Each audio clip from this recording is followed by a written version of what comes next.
તારીખ 4/3/2024 રોજ સરીગામ ગ્રામ પંચાયત દ્વારા બજેટ મંજૂર કરવા બાબતે એક મિટિંગ બોલાવવામાં આવેલી હતી અને એ બજેટની મિટિંગમાં 11 વિરુદ્ધ 0 મતે બજેટ સર્વાનુમતે મંજૂર કરવામાં આવેલું હતું।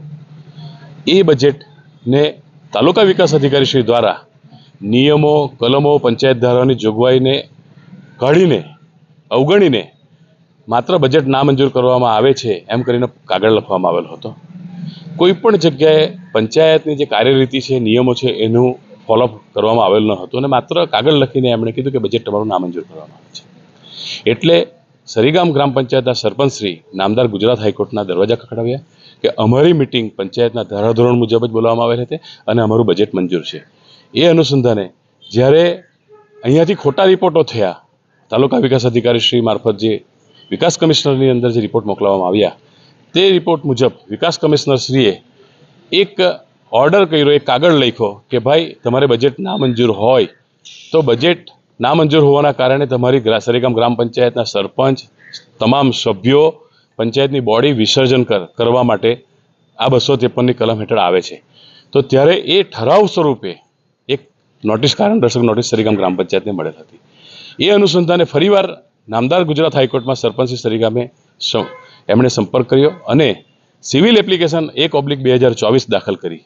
ત્યારે આખા સમગ્ર પ્રકરણ બાબતે નામદાર ગુજરાત હાઈકોર્ટે વિસ્તૃત હિયરિંગ કર્યા બાદ સમગ્ર મામલે 253ની કાર્યવાહી જે વિકાસ કમિશનરમાંથી થાય છે એ મુદ્દા પર નામદાર ગુજરાત હાઈકોર્ટે સ્ટે આપ્યો છે। આપ જાણો છો કે ગામના હજારો લોકોના પવિત્ર અને કિંમતી મતદાન થકી પ્રજાના ચૂંટાયેલા પ્રતિનિધિ, સરપંચ અને સભ્યો બનતા હોય છે। બજેટ નામંજૂર થાય, પંચાયતની બોડી સુપરસીડ થાય તો શું થાય? ગામનું ખૂબ નુકસાન થાય, વિકાસના કામો ખોરંભે પડે, લોકોની અરજીઓ, લોકોના કામો ખોરંભે પડે અને સમગ્ર સરીગામનું જો બજેટ નામંજૂર થાય તો નુકસાન થાય। હાલમાં વરસાદની સિઝન છે, જો બજેટ નામંજૂર કરવામાં આવે તો પ્રી મોન્સૂન કામગીરી ન થાય, નાળાઓની સફાઈ ન થાય, કચરો ન ઉચકાય, જાહેરમાં સફાઈના કામો અટકી જાય, રોગચાળો ફેલાય, તો ત્યારે વિકાસના કામો અટકે, પેવર બ્લોકના રસ્તા, ડામરના રસ્તા, પીવાના પાણીના પ્રશ્નો, સીસીટીવી કેમેરા, રોડ સ્ટ્રીટ લાઇટની વાતો, આ જાહેર વિકાસના કામો છે જેમાં સરીગામના સમગ્ર ગામના જે બુદ્ધિજીવી લોકો છે, પ્રબુદ્ધ નાગરિકો છે, એમનું નુકસાન થાય। એટલે બજેટ મંજૂર કરવું એ આપણી પોતાની નૈતિક ફરજ છે। માત્ર કોઈના ઈશારે સરીગામને ચલાવવાની કોશિશ જે ચાલી રહેલી છે એ ખૂબ જ ખતરનાક છે અને ઘાતક છે। સરીગામની પ્રજા તમામ બાબતોને જાણે છે, એનો જવાબ સરીગામની પ્રજા આવનાર દિવસોમાં આપવાની છે, એ નક્કી વાત છે। કહેવાની વાત એટલી જ છે કે કોઈ પણ પંચાયત ધારાની જોગવાઈઓ, ધારાધોરણો અને નિયમો મુજબ ચલાવવી જોઈએ, ન કે પોતાના ખિસ્સાની વાત મૂકીને ચલાવવી જોઈએ। આ કિસ્સાની અંદર પંચાયતે ઓફિશિયલી 4/3/2024ની મિટિંગ માટે ઓફિશિયલી એમણે એજન્ડા બહાર પાડેલા હતા અને પંચાયતના કલમ 91 મુજબ નિયમસર તમારે પંચાયતની મિટિંગ લેવી જ પડે। પંચાયતના સભાખંડની અંદર ભેગા થઈને નિર્ણય કરવાનો આવે। ત્યારે પંચાયતના સભાખંડમાં કોરમ પૂરા થયા બાદ બધા સભ્યો, 11 જેટલા સભ્યો હાજર હતા અને બધાએ મિટિંગમાં નક્કી કર્યું કે મિટિંગ આગળ વધારવી છે અને બજેટ સર્વાનુમતે મંજૂર કર્યું। આ તો લોકશાહીથી ચાલતી સંસ્થા છે, લોકો વડે ચાલતી સંસ્થા છે અને લોકો માટે ચાલતી સંસ્થા છે। ગ્રામ પંચાયત એ સરકાર દ્વારા નિર્દેશિત, સરકારના પંચાયતના ધારાધોરણ મુજબ ચાલતી એક સંસ્થા છે, તો તેના માટે કોઈનું પણ નુકસાન નહીં કરવું જોઈએ। કારણ કે સરીગામમાં 35,000થી વધારે લોકો જ્યારે રહે છે તો ત્યારે બજેટ નામંજૂર કરી અને પોતાનું હિત સાધવાની અહીંયા વાત કરે છે।